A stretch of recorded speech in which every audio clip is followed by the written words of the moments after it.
Hi, I'm Lou Gramm, former singer of Foreigner, and we're listening to Talking About Rock.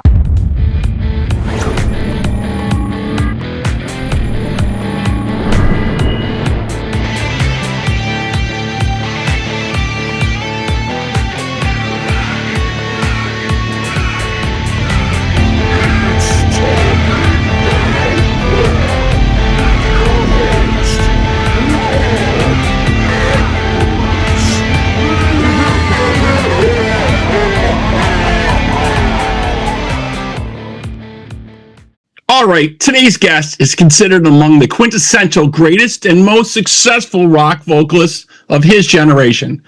As the original lead singer of the band Foreigner, he helped define the sound of classic rock in the late 70s and 80s. With more than 80 million records sold worldwide, his work continues to resonate across decades. He's a member of the Rock and Roll Hall of Fame, the Songwriters Hall of Fame, and the Heavy Metal Hall of Fame. And his influence on popular music is undeniable.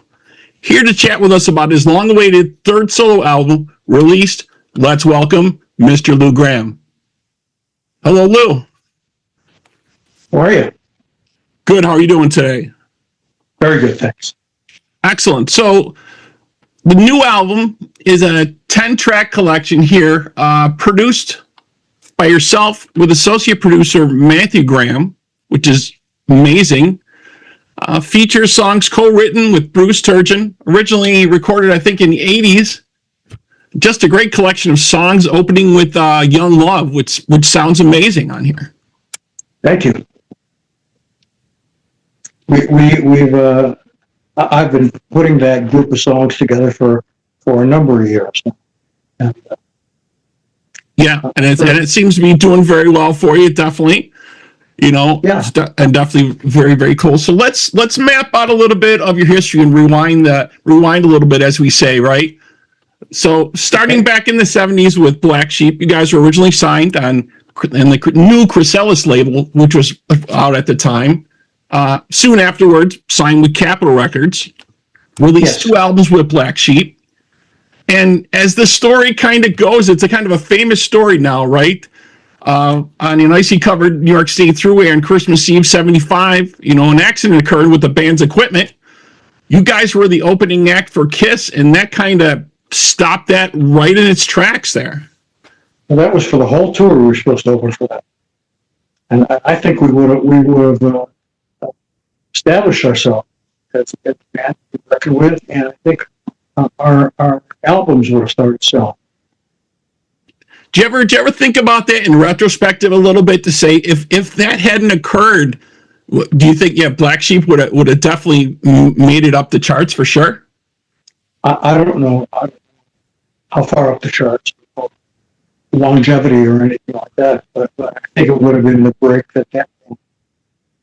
Yeah, and obviously you went on to connect with Mick Jones. He was in Rochester performing with Spooky Tooth. He asked you to join what was then Trigger, what became Foreigner.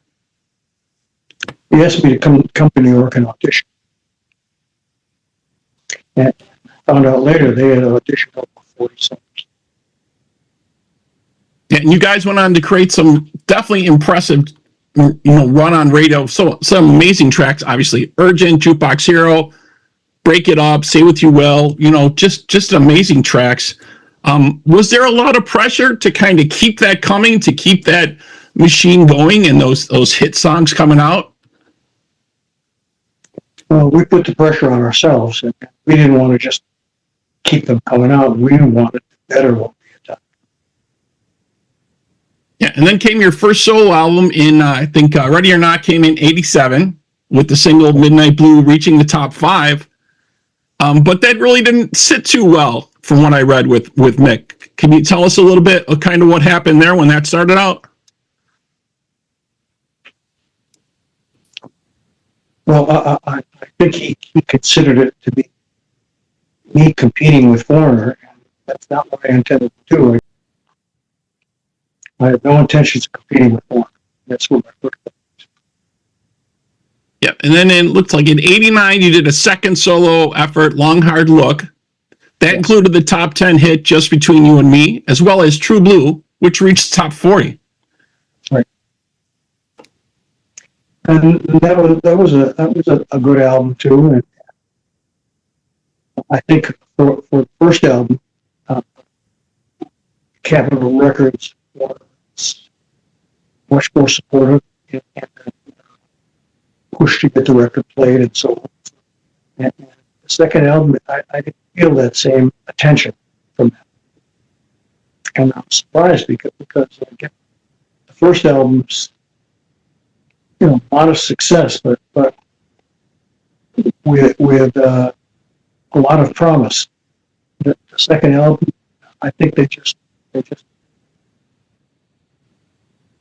Didn't have the push behind it, or no. right. So that brings us into May 1990. You announced your departure from Foreigner due to differences with Mick and to focus on your solo career with that. And you actually formed a band in '91 called Shadow King with your close friend and former Black Sheep bassist Bruce Turgeon. Yes, that was a lot of fun. We had a great lineup. And also in '91, I was reading you contributed to the song One Dream for the movie Highlander 2, The Quickening. And we were putting that song together. And we were looking forward to touring because it felt to me when we were writing the song, killer live band. And so the record was released. And our first show was in England. The venue was very popular.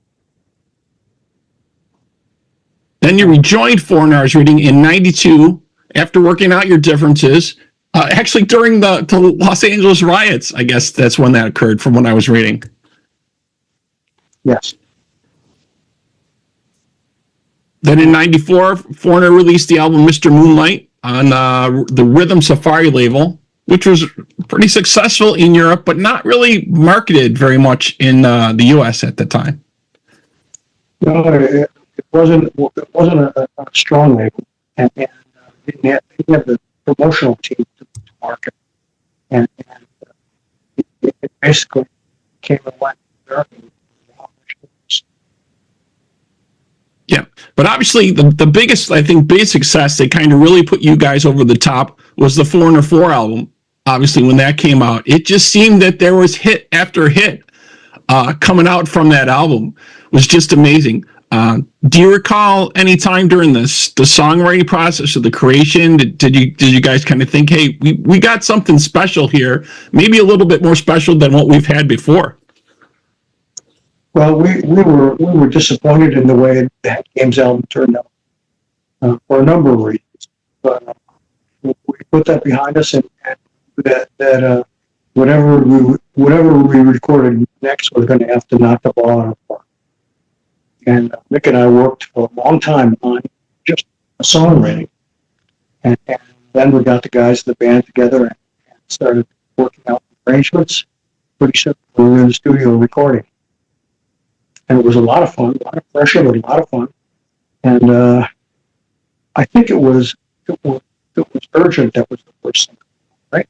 Yeah, that was the first hit, obviously on radio over and over. But it just seemed, I remember that time very well, and it just seemed like that song kept going. Waiting for a Girl Like You was on with Casey Kasem, America's Top 40, over and over. Yeah, and the songs just kept coming. Obviously, Jukebox Hero exploded off of that and kind of just hit it to the stratosphere after that, right? Really wonderful times. Yeah. But I guess what I was reading also, when you guys were performing that, you had the inflatable jukebox, which sometimes didn't perform very well for you. Well, it would get halfway up. It would be halfway inflated. It would start tipping over. Which was really hilarious to the audience. Right. So you guys, you wanted it the nice stage setup, right? Yeah. So I just thought it was a very cool prop at the time. It just didn't always seem to work out what it needed to do. I think it's interesting.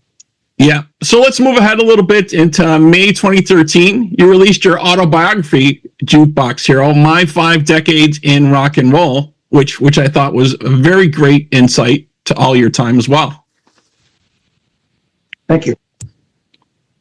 I enjoyed writing that book. And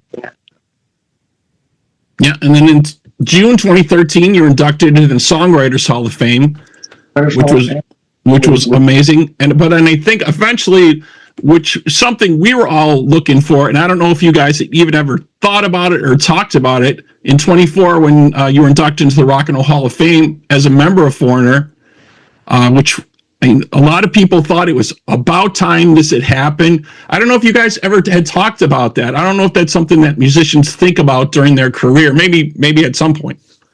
Well, Mick and I had talked about it a couple of years after we were eligible, and we hadn't even been nominated.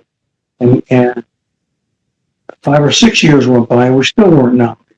We were wondering what was going on because we certainly had the credentials. Right.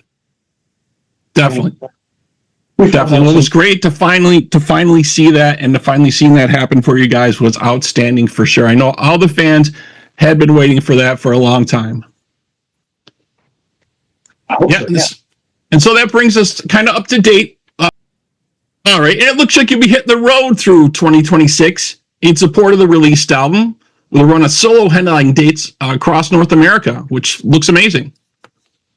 Yeah, we're really pleased about the amount of shows we have, and we think the album is way worth supporting.